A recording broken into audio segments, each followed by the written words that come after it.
Dear Ma and Pa, I writes on you tonight to tell you that we have crossed out of Virginia back into Pennsylvania.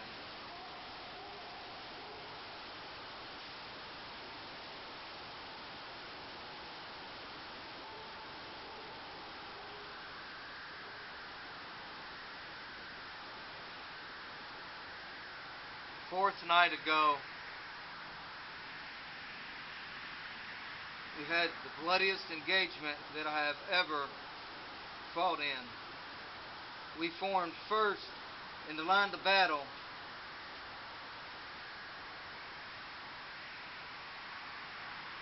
about 4 miles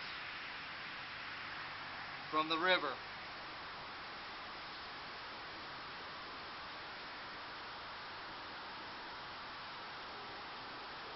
As we crossed the river, the artillery shells were exploding all around us.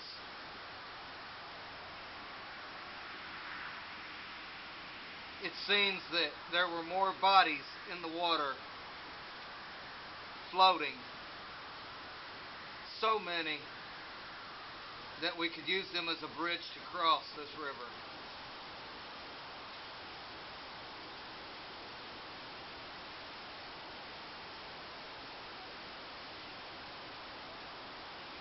We are fortunate because we made it this far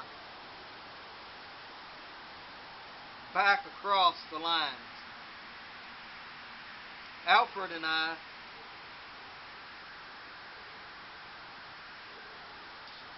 are pleased to know that you and Paul and our sister are doing fine.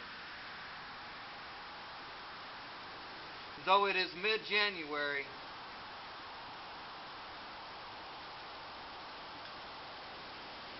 I received your last letter dated September 10th on November the 12th of this year, 1863.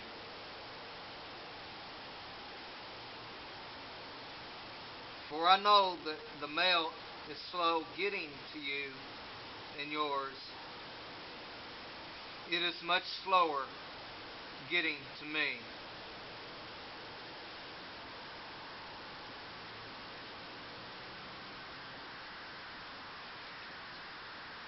As I sit here on this cold winter's night in January of 1863, I can only hope that with the spring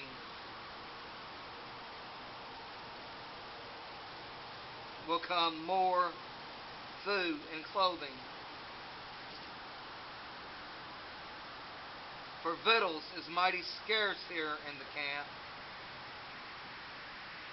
We survive daily on what seems to be stale bread and water. Those of us who are able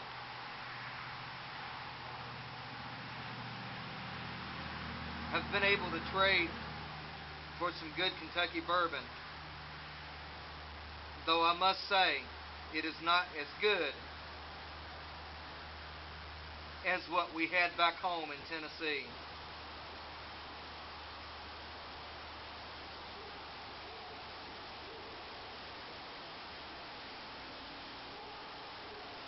I hope that all is well back on the mountain.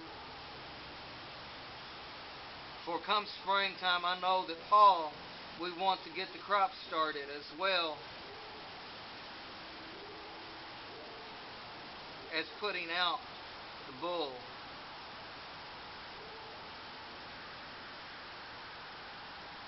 Meat is much scarce.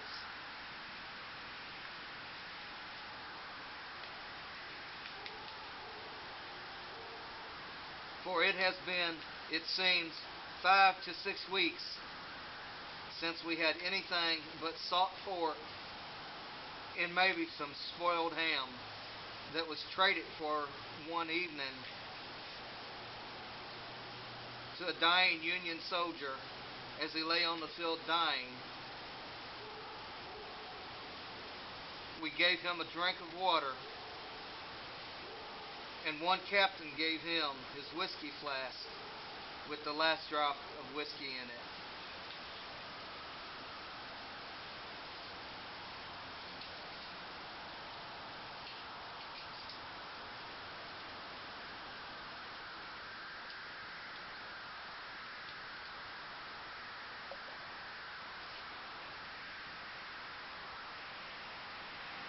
Ma,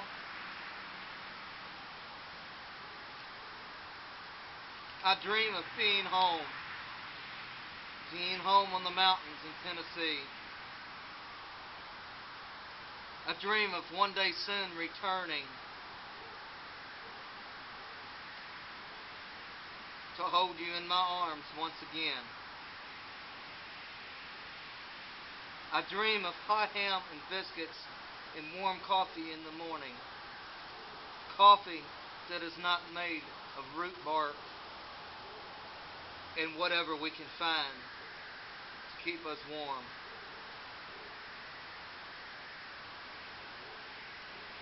I know to complain about what little I do have when there are those that have so much less is not right.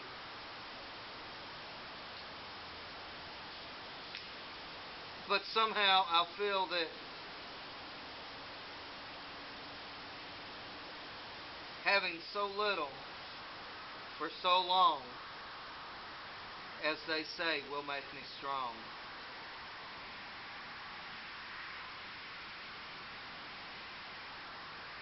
Ma, Pa, we break camp in morning at 4, they tell us.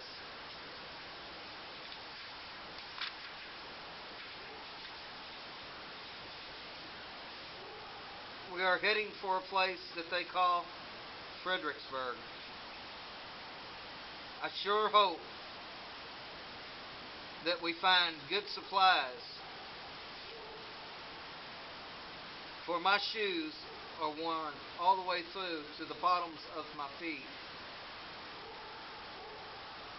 And I have put bark off of trees in them to keep the ice from freezing to the bottoms of my feet. But no matter how hard it be here, I will always remember those that have died so that I can live. Ma and Pa, I hope your Christmas was a fine one this year.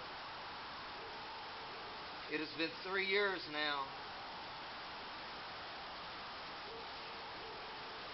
since the family has all been together at Christmas time. I had no paper and quill to write. I have traded for this paper and borrowed from the general supply tent a quill to be able to write this letter home to you. Your loving son, William Henry Prophet.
from the 8th Kentucky Infantry, we want to wish you a Merry Christmas and a Happy New Year. From Sandy and Jimmie Jackson, thank you for everything that you have done for us in the many years that we've been in reenacting. Merry Christmas and Happy New Year.